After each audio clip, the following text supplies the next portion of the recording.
नमस्कार, स्वागत है आप सभी का।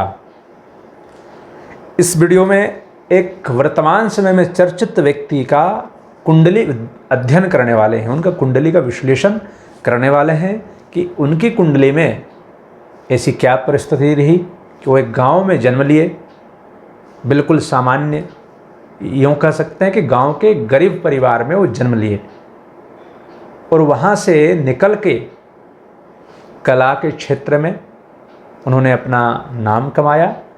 हालांकि हिंदी फिल्मों में उनका कुछ विशेष उनको महत्व नहीं मिला है, परंतु कुछ एक बिहार और यूपी का जो भोजपुरी इंडस्ट्री है उसमें उनको काफ़ी नाम है उनका और उनको कभी काफ़ी सम्मान भी दिया जाता है।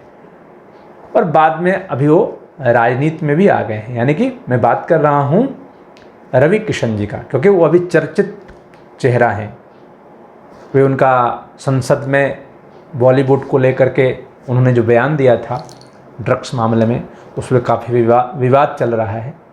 तो मुझे ऐसा लगा कि उनकी कुंडली का अध्ययन किया जाए, क्या परिस्थिति है उनकी कुंडली का, जो वो एक सामान्य गरीब परिवार से वो अपने एक जो आधुनिकता भरी जीवन है जिसमें उनको नाम भी मिल रहा है, धन तो कमाए ही हैं और आज देश दुनिया में उनको करीब करीब लोग जानते हैं और उसको पहचानते भी हैं। और अब राजनीति में भी वो 2019 से आ चुके हैं।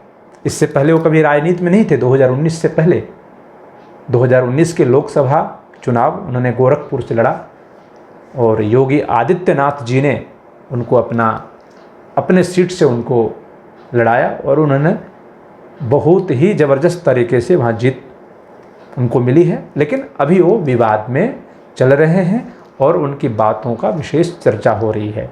तो उनकी कुंडली की ओर ध्यान देंगे। आपके सम्मुख जो लग्न चार्ट है जो मुझे उपलब्ध हुई है उसके अनुसार जो डेट ऑफ बर्थ है उनका 17 जुलाई 1969 यानी कि 17 जुलाई 1969।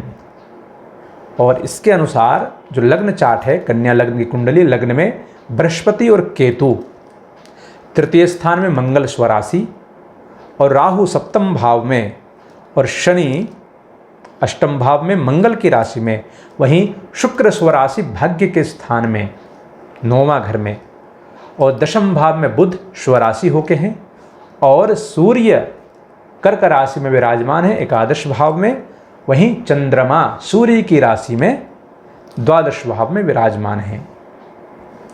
इनकी सिंह राशि है। कन्या लग्न के अनुसार इनकी क्या परिस्थिति रही, एक बार इनके जीवन पे ग्रहों के दृष्टि के अनुसार, ग्रह की परिस्थिति के अनुसार ध्यान देने का प्रयास करेंगे। सबसे पहले इन्होंने जन्म एक सामान्य परिवार में लिया, यानी कि एक गरीब परिवार में इनका जन्म हुआ, लेकिन वहाँ से इन्होंने संघर्ष करके जो फिल्मों की दुनिया है उसमें एक अपना नाम या अपनी एक अलग पहचान, अपने एक स्थान इन्होंने सुनिश्चित किया। क्या कारण रहा? तो सबसे पहले देखेंगे कि जन्म तो इनका केतु की महादशा में हुआ, लेकिन जन्म से 6-8 साल के बाद में ही केतु की महादशा समाप्त हो गई थी और शुक्र की महादशा इनको लगा। शुक्र की महादशा जो कि लगभग सन 2000 तक इनको था। और शुक्र कहाँ है इनकी कुंडली में? देखिए, तो शुक्र इनका भाग्य के स्थान में है और स्वराशि है। और शुक्र किन क्षेत्रों के कारक हैं? कला के क्षेत्र में, फिल्म के क्षेत्र में कारक होते हैं और भाग्य का उदय इनका वहीं से हुआ, यानी कि शुक्र की महादशा में ये फिल्मों में गए, कला के क्षेत्र में गए और वहाँ ये संघर्ष करके, संघर्ष क्यों करना पड़ा ये भी आपको बताएंगे। इनका जन्म ऐसे परिवार में हुआ और वहाँ से संघर्ष क्यों करना पड़ा, इस पर भी गौर करेंगे। लेकिन सबसे पहले शुक्र की दशा में इनकी भाग्योदय हुआ और कला के क्षेत्र में हुआ और अभी राजनीति में है, वो क्या कारण रहा इनकी कुंडली में, इस पर भी ध्यान देंगे। तो शुक्र इनका भाग्य के स्थान में स्वराशि है, अपनी राशि में, इसलिए ये कला के क्षेत्र से जुड़ गए और वहाँ से इन्होंने नाम कमाया, वहाँ से इनका भाग्योदय हुआ। अब बात करेंगे इनके व्यक्तित्व को। लग्न में बृहस्पति और केतु, कन्या लग्न में बृहस्पति और केतु चांडाल योग का निर्माण कर रहा है। यानी व्यक्तित्व, पर्सनालिटी तो है, परंतु एक सभ्य या आधुनिकता भरी जीवन में चांडाल योग होने के कारण मंगल तृतीय स्थान में स्वराशि है, यानी कि आत्मविश्वास और कॉन्फिडेंस जबरदस्त है। मतलब जो बोलना है बोल देंगे और आत्मविश्वास भरपूर है इनको, और जो भी इन्होंने हासिल किया और अपने आत्मविश्वास के कारण ही किया। यानी कि सामने वाला क्या है, कौन है, इससे कोई इनको मतलब नहीं। अपनी बात को बोलना है, अपनी बात को रखना है, क्योंकि बृहस्पति लग्न में है, केतु के साथ पीड़ित है। हालांकि इनकी जो परिस्थिति है कुंडली में चांडाल योग की, इनका व्यक्तित्व को कहीं ना कहीं नुकसान करता है। जो इनका कॉन्फिडेंस है उसी लेवल का लग्न भी रहता है, इनका व्यक्तित्व भी रहता है, इनका बोलने की कला भी रहती, तो निश्चित तौर पे ये और बृहद रूप से, यानी कि अभी तो है लेकिन नकारात्मक के साथ है। माने हर कोई इनको सम्मान के दृष्टि से नहीं देखता, अच्छे दृष्टि से नहीं देखता, कारण केतु है लग्न में बृहस्पति के साथ में। तो बिंदास बातें रखना, कहाँ क्या बोलना है, कितना बोलना है, अपने को कैसे प्रेजेंट करना है, ये इनकी कुंडली में वो कमी है। और संघर्ष भी इसी कारण करना पड़ा इनको, जो इनकी जन्म एक सामान्य परिवार में हुआ। तो लग्न में चांडाल योग होना तो व्यक्ति को ऐसे ही संघर्ष कराता है। परंतु इनके लिए सबसे अच्छी बात रही कि किशोरावस्था में शुक्र की महादशा इनको आ गया, और शुक्र इनका भाग्येश है, जिसके कारण से वो संघर्ष इनका कामयाब रहा, इनको लाभ मिला। अगर उस दौरान उनको ऐसी स्टेज नहीं मिलता, यानी कि शुक्र की दशा नहीं चलती, शुक्र भाग्येश नहीं होता, तो ऐसे व्यक्ति सफलता कितना भी संघर्ष कर ले नहीं मिलेगा। चाहे आप व्यवसाय में रहें चाहे किसी भी क्षेत्रों में रहें, बिल्कुल नहीं मिलेगा। लेकिन इनकी कुंडली में भाग्येश शुक्र स्वराशि होना और शुक्र की महादशा किशोरावस्था में होना, यह इनके लिए वरदान साबित हुआ। यानी कि इनकी संघर्ष कामयाब रही और ये सफलता प्राप्त किए। और इनको आत्मविश्वास, कॉन्फिडेंस तो है ही मंगल के कारण, मंगल तृतीय भाव में है इनका। इनकी कुंडली की और आगे देखते हैं, आगे और भी ध्यान से देखेंगे तो सप्तम भाव में, सातवां घर जो पत्नी का स्थान, व्यापार का स्थान है, वहाँ पे राहु मीन राशि में विराजमान है, यानी कि गुरु की राशि में। गुरु वहाँ पे दृष्टि है राहु के ऊपर, और राहु गुरु की राशि में बैठा है। और राहु का काम क्या है? राहु तो छाया ग्रह है, परंतु जिनके साथ दृष्ट हो वैसा फल प्रदान करने लगता है, वैसा फल देने लगता। राहु है तो विवादित, इसलिए इनको विवाद में भी रखेगा। इनको सब कोई सकारात्मक नजरिए से नहीं देखता, कारण राहु की भी दृष्टि लग्न में है, केतु तो वहाँ है ही, परंतु राहु इनको लाभ भी उतना ही दे रहा है, क्योंकि गुरु की वहाँ दृष्टि है। तो राहु यहाँ पे गुरु के समान फल देने वाला ग्रह है, परंतु राहु की डिग्री बेहद कमजोर है इनकी कुंडली में, जिसके कारण से इनको विवादित रहना पड़ता है।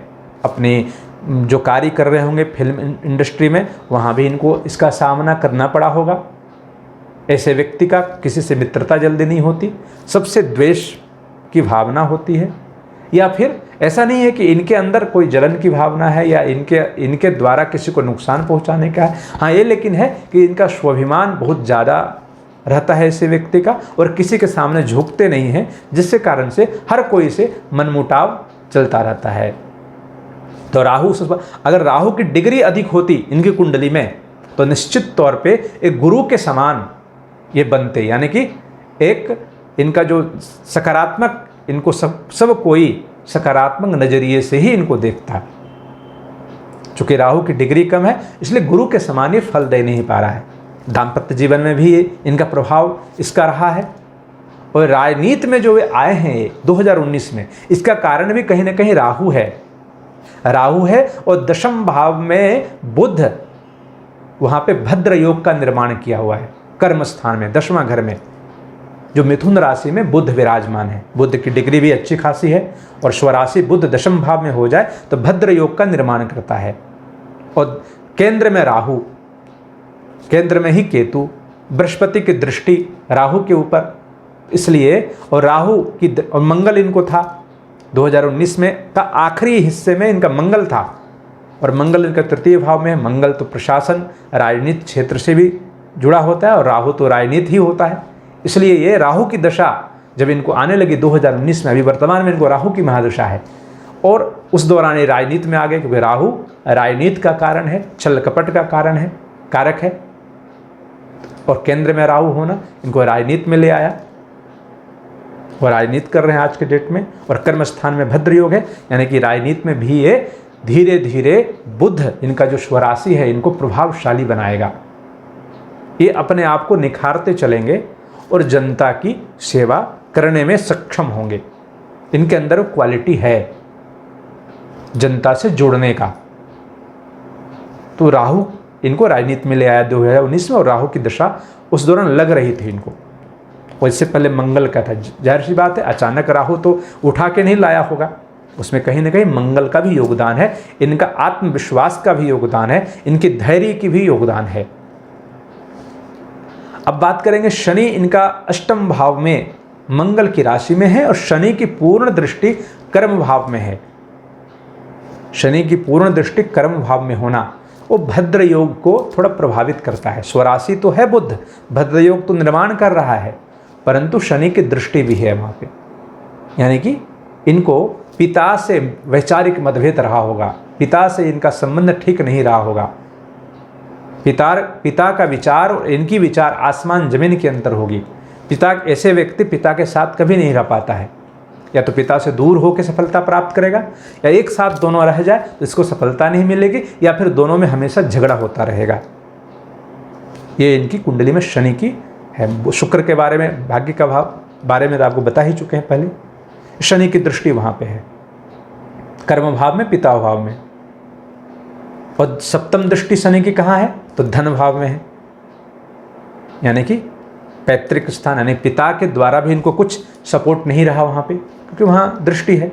और ऐसे व्यक्ति कभी भी धन को संचित करके नहीं रख पाता, कितना भी कमा ले, लेकिन धन को रख नहीं पाता, वो आएगा जाएगा, या फिर अपनी जो मेहनत करेंगे उसकी मेहनताना इनको उतनी नहीं मिलती जितना इनको मिलना चाहिए। ये शनि का प्रभाव रहता है, सप्तम दृष्टि धन भाव में होने के कारण। बोलने में भी कमज़ोर करता है, यानी कि कहाँ कब कितना बोलना चाहिए, वाक शक्ति को कमज़ोर करता है। अब नहीं चाहते हुए भी ऐसी बात बोल जाएंगे जिससे विवाद उत्पन्न हो जाएगा, या लोगों को पसंद नहीं आएगा, या सभी लोगों को पसंद नहीं आएगा। इनके क्षेत्र से जुड़े हुए व्यक्ति को हो सकता है पसंद आ जाए, लेकिन सब तो एक जैसा नहीं होते हैं। और दशम दृष्टि शनि की बुद्धि भाव में है, जो इनको स्वराशि दशम भाव का जो पंचम भाव का जो स्वामी है वहाँ इनका शनि है, और शनि की वहाँ दृष्टि भी है, यानी कि निर्णय लेने की क्षमता को, जो अपनी राशि में शनि की दृष्टि अच्छी नहीं मानी जाती, परंतु अपनी राशि को देख रहे हैं, इसलिए मौके को ये भापना जानते हैं, यानी कहाँ कैसा करवट लेना है, कहाँ किस मौके को लपकना है, ये इनका बुद्धि बिल्कुल 100% काम करती है ऐसे भाव में, क्योंकि इनका दशम दृष्टि है शनि की बुद्धि भाव में, और अपनी राशि को देख रहे हैं। इसलिए सिद्धांतवादी भी ऐसे व्यक्ति होते हैं, यानी कि धोखेबाज नहीं होते हैं, जो बोलेंगे वो करेंगे, यानी कि जो आपको वचन दे दिए उसको पूरा करने की क्षमता ऐसे कुंडलियों में, ऐसे व्यक्तियों में होता है। एक सूर्य की विश्लेषण रह गया, सूर्य एकादश भाव में है चंद्रमा की राशि में, यानी कि व्यक्ति को आय जितना, मैंने कहा ही कि जितना आना चाहिए उतना व्यक्ति नहीं आए, यानी कि एक काम के लिए, एक फिल्म के लिए इनको 10 रुपया लेना चाहिए, लेकिन ये या तो बोल नहीं पाएंगे या तो मिलेगा नहीं, इनको 2-3 रुपया में ही संतुष्ट हो जाएंगे। एक उदाहरणार्थ आपको बता रहे हैं। तो सूर्य जिनका एकादश भाव में, आपकी सूर्य की डिग्री बेहद कमज़ोर है, सूर्य की डिग्री इनका बेहद कमज़ोर है, सूर्य कमज़ोर है, तो ऐसे व्यक्ति को थोड़ा यश बहुत देरी से मिलता है, या फिर उसका मेहनताना नहीं मिलता एकादश भाव में। चंद्रमा भी कमज़ोर है, यानी कि मन अस्थिर रहता है, एक क्षेत्र में एक जैसा काम निरंतर नहीं कर पाता ऐसा व्यक्ति। उनका मन बदलता रहता है, हमेशा परिवर्तन होता रहता है। इस चंद्रमा के कमज़ोर होने के कारक है। और सिंह राशि के हैं इसलिए स्वाभिमानी हैं, क्रोधी स्वभाव के भी हैं। लेकिन राहु की दशा इनको अभी चल रही है, राहु सप्तम भाव में है, गुरु की दृष्टि है, तो निश्चित तौर पे राजनीति में ये आगे बढ़ेंगे, लोगों की सेवा भी करेंगे और चर्चे में बने रहेंगे, चर्चा इनको मिलती रहेगी, जो कि अभी चल रहा है। तो ये रही रवि किशन जी का कुंडली विश्लेषण। इससे एक आमजनों को बहुत कुछ सीखने मिलता है इस अध्ययन से। एक ज्योतिष में जो रुचि रखते हैं ऐसे व्यक्तियों को भी सीखने को मिलता है। या आपकी कुंडली में नवग्रहों में ऐसी कोई भी परिस्थिति हो सकती है जो अपने आप के ऊपर उसको आप तुलनात्मक अध्ययन कर सकते हैं, अपने आप को सम और विषम यानी कि नेगेटिव पॉजिटिव को आजमा के उस दिशा में नेगेटिव आपको है आपकी कुंडली में इस तरह के कोई योग, तो उसको आप देख करके वहाँ सुधार कर सकते हैं अपने मन को, अपने शरीर को, अपने कर्म को। और सकारात्मक कुछ है तो उसका लाभ लेने के लिए आप तत्पर रह सकते हैं। तो रवि किशन जी का कुंडली अध्ययन को यहीं विराम देते हैं, फिर से उपस्थित होंगे। नमस्कार।